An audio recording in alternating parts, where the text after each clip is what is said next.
तो नमस्ते प्रणाम स्वागत पर सब के राइटर के पी राज के चैनल पर। और सब बताइए आप सब कैसन बानी। उम्मीद करते रहुआ सब भी बढ़िया होखब, अच्छा होखब। तो रहुआ सब खातिर बिल्कुल नया मैटर, बिल्कुल नया कंपोजिशन मेल फीमेल मैटर लेके आ गए बनी। बिल्कुल हिट मैटर, बिल्कुल ब्लास्ट मैटर लेके आ गए बनी। अगर रहुआ एकरा के बढ़िया से गायकी कई तनी बढ़िया से नया म्यूजिक बनवा के तो 100% ऑर्केस्ट्रा में गाना बाज जाई।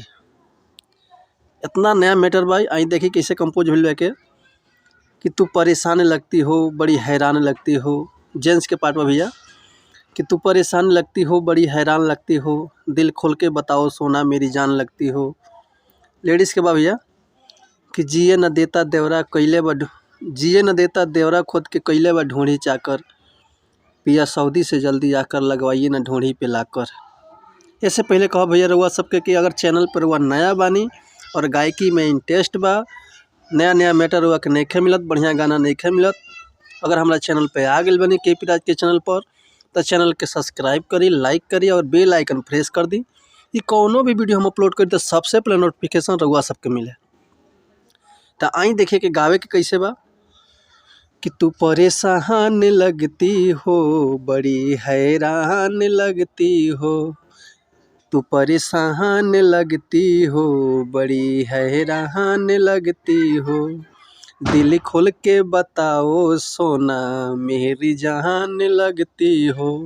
जेंट्स के पार्ट भैया कि तू परेशान लगती हो, बड़ी हैरान लगती हो, दिल खोल के बताओ सोना मेरी जान लगती हो। अब फीमेल का कही भैया कि जिए न देता देवरा खुद के कहले बढ़ोड़ी चाकर, हरे जिए न देता देवरा खुद के कहले बढ़ोड़ी के चाकर, पिया सऊदी से जल्दी आकर लगवाइए न ढोड़ी पे लाकर, पिया सऊदी से जल्दी आकर लगवाइए न ढोड़ी पे लाकर।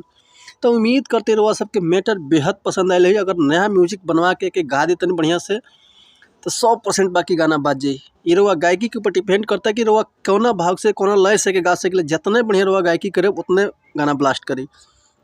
अगर हमारे गांव में कोनो मिस्टेक भइल हुई तो क्षमा चाहतनी, ऐसे कि हम गायक नहीं रउआ सबके खाली समझा सकीले। अगर ये गाना के रउआ फुल गाना लिखवाल चाहतनी तो डिस्क्रिप्शन में हमारा नंबर पर contact number, WhatsApp number call कर सकिले या व्हाट्सअप कर सकिले। रउआ के बिल्कुल उचित चार्ज पे फुल गाना रउआ के व्हाट्सअप के जरिए मिल जाए। तो मिलत है नेक्स्ट वीडियो में, तब तक के लिए अनुमति चाहतनी कुछ नया गाना कुछ नया मैटर लेके हम उपस्थित होते हैं अगला वीडियो में। तब तक के लिए नमस्कार, प्रणाम, धन्यवाद, जय हिंद, जय भारत, जय भोजपुरी समाज।